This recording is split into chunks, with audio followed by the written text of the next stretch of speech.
Hello everyone and welcome to another episode of Game of Thrones Overrated. This week we take a look at Season 1, Episode 6, The Golden Crown. Stu, what did you think of that Golden Crown? I really liked this episode when I first watched it. Really? Unfortunately, I've watched it again. Oh, that's the problem when you watch things again and sometimes it doesn't live up to your expectations. Yeah. It's not good. I was disappointed that the crown wasn't crown-shaped. That is so pedantic. Even I would not make that criticism. Wow, I've become more pedantic than Stu. Uh-oh. One thing, right, straight out the box, I'm just going to say, positive, we finally got past exposition scenes. Yay! I'm happy about that. Good. However, with that said, I was expecting more from this episode without it having to deal with all that crap. Which crap? No longer having to go, well, hello, this is my house. I'll tell you about my father, and my grandfather, and my grandmother, and my auntie. And my sigil. And my sigil. And why Have you noticed my sigil? Have you noticed the sigil next to it? It's about another house.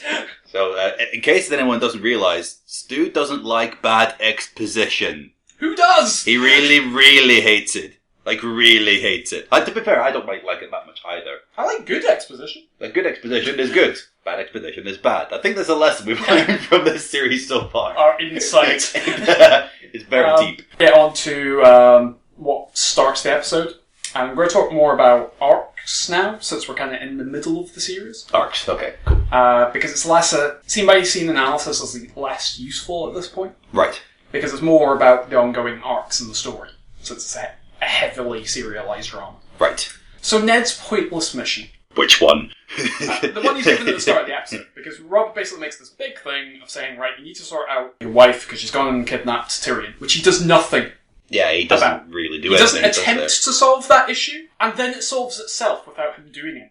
Yeah. So it was completely pointless giving him that mission. I don't know why, but I always just assumed he just kind of did send a raven off screen, but that clearly doesn't happen, does it? Yeah. Or at least we don't see it arrive before Tyrion makes his genius escape. I say genius escape. Yeah. His gambit. His huge fucking gambit. Also, the way that happens is close to Duce Machina, because Tyrion is so lucky in the way that he gets away with it. Because I don't think he had any realistic expectation that Bronn would step up and help him. No. Well, he was banking on Jaime Lannister being allowed to wait for Jaime Lannister to appear, which he would have if I don't think he was banking on her being that crazy, which I think he should have. It's strange because he told Catelyn she was crazy. Yeah. And if he was half as smart as he thought he is, this wouldn't have been an issue. Problem, I think, yeah. Back to the core of it for me. Okay, cool. Ned's given a mission which he doesn't attempt to take, and then it just sorts itself out for him anyway. Yeah, well, Tyrion sorts it out, funnily enough. Now, my issue is not per se with the mission in terms of the reality of the story, because I understand why Bob would give him that mission, because he doesn't want to deal with it himself. But in terms of a plot in a drama, it just feels like such a wasted subplot. It does. It's not going anywhere. I must admit, Ned does seem not as clever in this episode as he's made out to be, but I like to think a part of that is because he's not making the smart choices, he's trying to make the honourable ones, and he doesn't think that Tyrion is honourable, or any Lannister is honourable for that matter.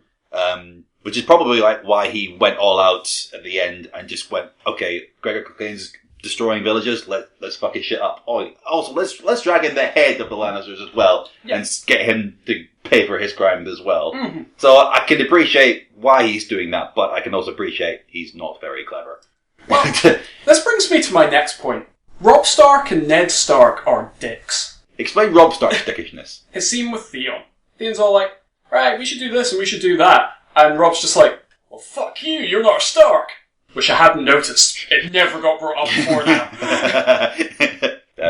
Side note, Stu doesn't like the Greyjoys in their story. At least not at this point. And then Robb just goes off to try and deal with these wildlings. Basically, is going to get killed, and then Theon saves him. Mm-hmm. He does. A bit recklessly, but so this scene has taught me Robb Stark is a dick. Yeah, Robb Stark's not really proven himself at this point, has he? No, like, in no way at all. He's a good fighter. Yeah. He took out those wildlings with no problem, except for the last one.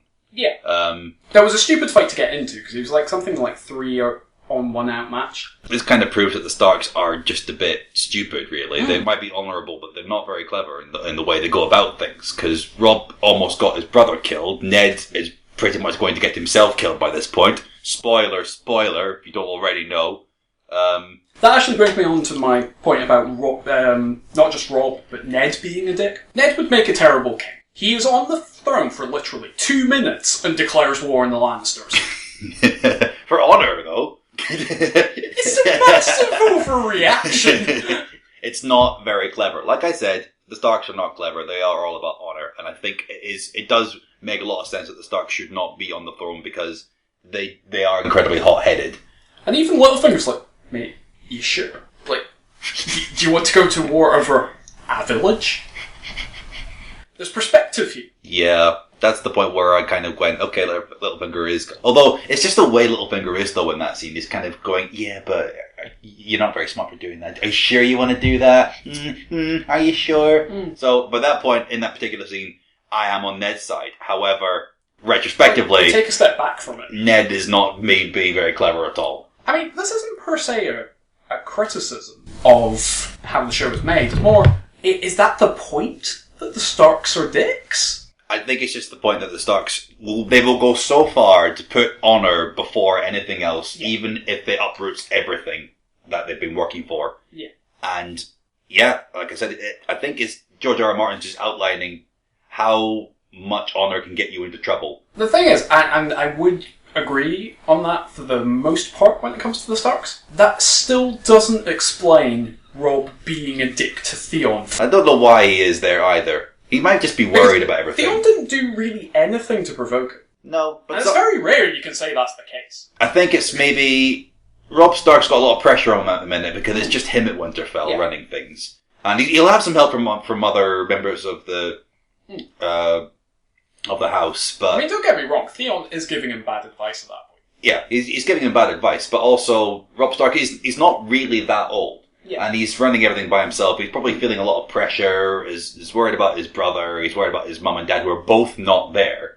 And his mum's probably under threat as well. And he's just heard about his dad having a spear go through his leg from the Lannisters. That's probably more it. He's not just being a dick to Theon for the sake of being a dick. He's probably just incredibly worried about everything. So for a young person to go through all of that, that's quite a lot of pressure. So, yeah, he was a dick, but I don't think he's just being a dick for no reason. There's a reason behind it. Following on from that, something that is more of an outright criticism. Theon's pointless scene with Ros. They really do like finding excuses to just have her show her bits, don't they? Yeah, like, that one particular scene, I don't think there's actually a worse example of it in all of Game of Thrones. Well, because the entire scene is based around him coming up to her to pay her to see her vagina. And they will never meet again after the scene. So it's not about setting up a future story. And there's no theme at play because, well, certain things happen to Theon. Well, the one thing I would say about that is it does set up one thing about Theon, and it's the fact that he is a womanizing little dick. And he does just reduce all women to bits and parts. Well, he's not womanizing. Because it's just this one whore at this point. Well, if you fast forward, though, to the point where he meets his sister. He doesn't know that she's his sister, and one of the first things he does is gropes her.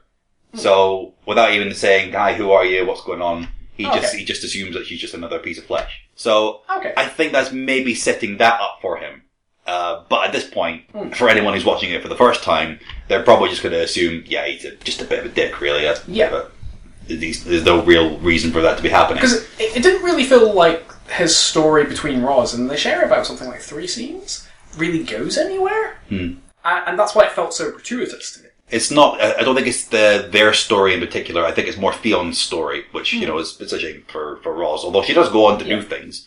But in terms of their interaction, it might feel meaningless, but I guess it's because it is meaningless, but only in Theon's head is meaningless. Although he does seem to have a huge, huge crush on this particular one.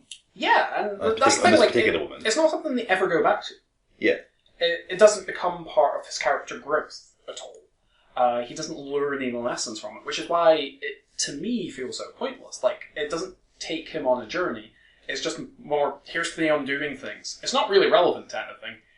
And it's just, that's my issue with it. That's fair. One thing I want to say, complete sidetrack, is whether this is anyone's favourite or worst episode or not, doesn't really matter. Because it's one of my favourite episodes, and that's because my favourite minor character is in it. Mr. Serial Pharrell. He's just so cool. The God of Death. Say no to, not today, to the God of Death. It makes me giddy. I love him so much. Well, it's basically Serial Pharrell teaching Zen philosophy. He really is. It's just so cool. And any other bad parts of that episode just immediately get forgotten about as soon as he appears on screen, because he is that cool. I wish he was my sword teacher, because that would be so cool. I'm going to come to something that might surprise people and something I'm going to criticise. The final scene. The actual Golden Crown itself? Yeah. Was that the one? Yes. Which is by far the most memorable scene of the whole episode. I would say so, yeah. That's a Game of Thrones, oh my god moment. Because really the scene's not about Viserys, it's about Dany. Yes. And that's why it finishes on her face. Because of everything they've done up until this point, it doesn't feel like a huge decision for Dany to not take Viserys' side.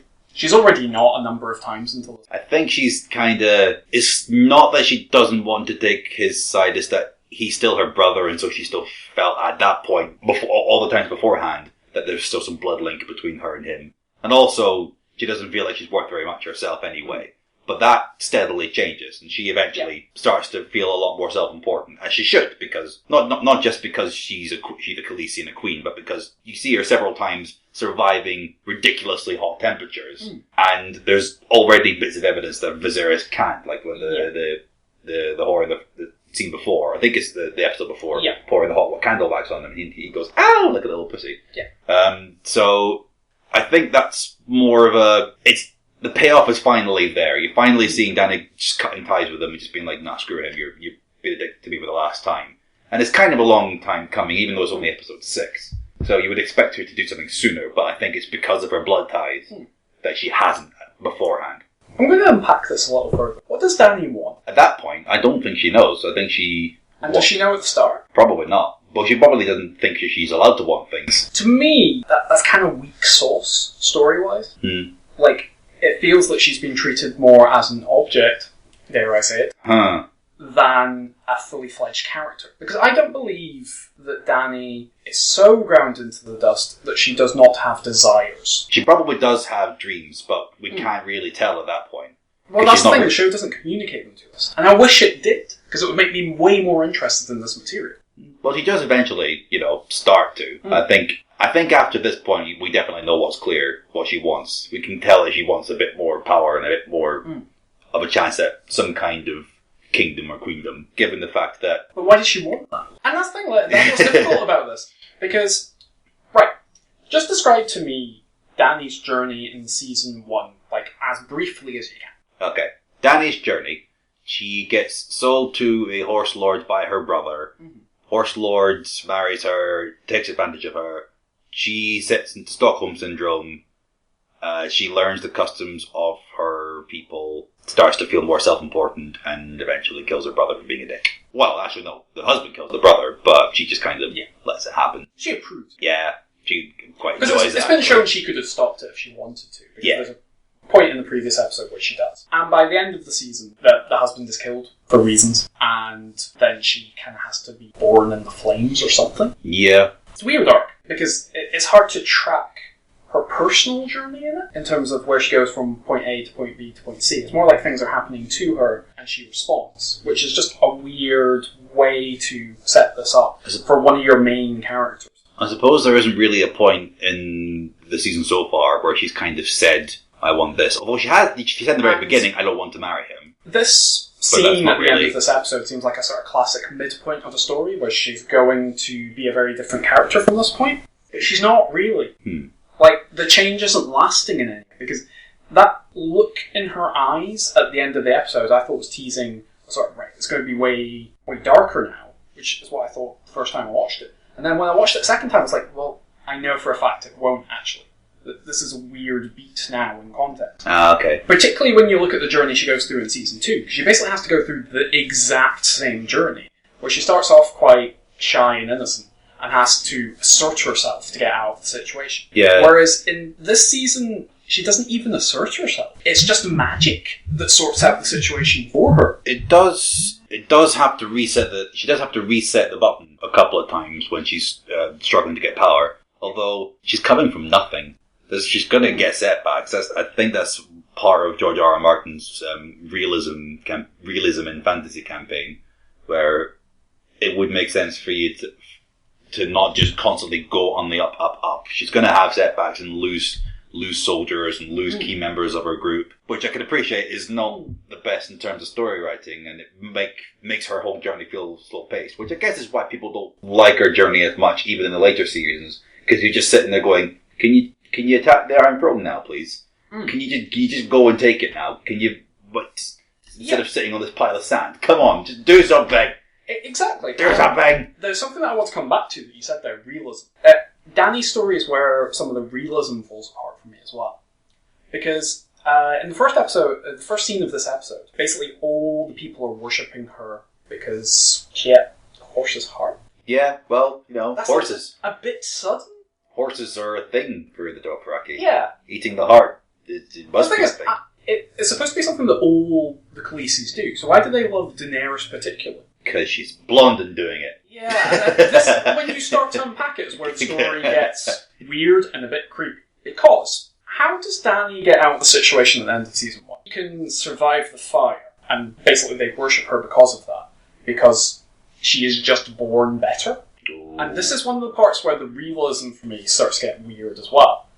Because then, if that's what you're saying, you're basically just saying that some people are just naturally born better than other people. Which to me is something that we know is not true. And it's not something that I can empathise with. It's something I actually find quite offensive. Yeah, I suppose. However, I guess it's the part where George R. R. Martin does tap into the fantasy a little bit more. The whole dragon's blood thing being better than other people's blood, I suppose. Not really sure how to unpack that, considering he does like to go for realism. But then... That's what I find weird about it. We go to... It steadily goes from realism to fantasy the further we go into the season. So I wonder if that's maybe just the seed that he's trying to plant. Yeah. I don't know. That's the only way I could look at it. Because to me, from a defensive point of view, I found that Dany's story doesn't hold up in the way that the rest of Game of Thrones is supposed to hold up, in the sense that it's realistic takes on fantasy tropes. There's nothing realistic about someone being born better than everyone else, and being born impervious to dangers. Well, the realistic side of that is people did used to believe that royalty was just born better than everybody else, because that is it's their bloodline that they're protecting, and because they think that bloodline is so precious, it's built up to the point by people. It's believed enough that it might as well be real in their heads, even if it's not actually real. Even if in today's society, a lot of people don't believe that. A lot of people don't actually think that people with royal blood are actually any better than anybody without royal blood. It's just the way it was back then. But in that case, wouldn't Viserys be the one that would receive all those boons? He should have, but I wonder if it's just because... And again, this is where I struggle with it. Because the thing is, I could take that interpretation if she did not have a brother. And I don't mean that in a misogynistic way, or saying that women are inferior in any way, but in that society, they were viewed as inferior. Yeah. And they've not done anything through Dany's actions to make it clear why she gets this worship. And the thing is, Viserys even comments on this in this episode. And Viserys is just viewed as terrible. I wonder if it's just because of Viserys' actions and the way he treats some of the other Dothraki, maybe? I don't know. But then that would be stretching it. It's really isolated to one or two people. Mm-hmm. And that's the thing, because this is something that's going to be a thing with Daenerys throughout the whole series. Because constantly, either her dragon blood or her dragons get her out of situations that she never actually has to do anything to. And to me, that weakens her as a character. Because it makes her very non-participant in her own journey. But then we wouldn't have dragons. Yeah. Maybe that would be better. Are you saying that there shouldn't be dragons in Game of Thrones? Stu, you're going to anger a whole bunch of people. I might have entered that territory. Okay, I think, anything else that we want to talk about? No, I feel like we've dealt with this as far as we can for just now, and we may come back to this theme as it goes along. Alright. Thank you everyone for listening to another episode of Game of Thrones Overrated, and we will see you next time. Bye bye.